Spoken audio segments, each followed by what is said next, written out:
Are you a current Uber Visa cardholder or someone thinking about applying for the card?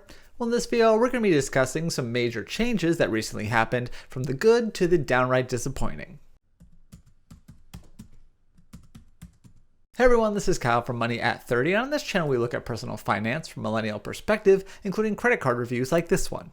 Nearly 2 years ago, I reviewed the then new Uber Visa card, saying such things as that it was the ultimate millennial credit card. Unfortunately, this week Barclays and Uber announced a slew of changes to the card that severely impacted its appeal. So what happened to my favorite card? Let's take a look at 3 huge changes to the Uber Visa card you should know about. To kick things off, let's actually look at the biggest reason this card may no longer be viable for me, and that is the switch from being a regular cashback card to only offering rewards in Uber Cash.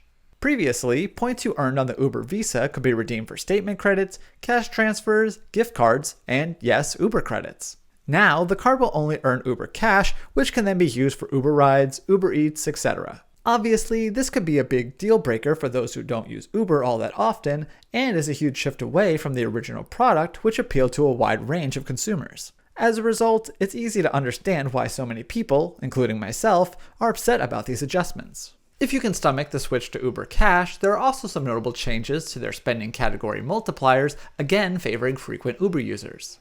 Starting with the good news, the card now has a new category where Uber rides and Uber Eats, as well as jump bikes and scooter transactions, will earn 5% back. This move makes a lot of sense compared to the original card where Uber rides only earn 2% back. Funny enough, this change comes shortly after the Apple Card announced that Uber rides would now earn 3% on that card. As for the other category changes, they're a little less exciting to be sure. First, dining will now earn 3% as opposed to 4%. Also, the 2% back on online purchases category has been completely removed. Ultimately, these 2 tweaks might not be huge losses until you consider that you'll still only be earning Uber Cash. Finally, one other change that's gone a bit more under the radar is the removal of the annual $50 streaming credit. On the old version of the Uber Visa, cardholders would be able to earn a $50 streaming credit after spending $5,000 on the card in a year. Essentially, once that $5,000 threshold was reached, previous purchases from Spotify, Netflix, and others would be reversed up to that $50 total. Sadly, this credit will be discontinued going forward. However, current customers will apparently still be able to earn this credit one last time up until their next anniversary date. While it's safe to say that the Uber Visa is no longer the favorite card in my wallet, I'm not outright canceling it just yet, as I do have a particular plan for it. One perk the card is retaining is the $600 cell phone insurance when you pay your wireless bill with the card, although there will apparently be a change in the insurance provider and deductible amount.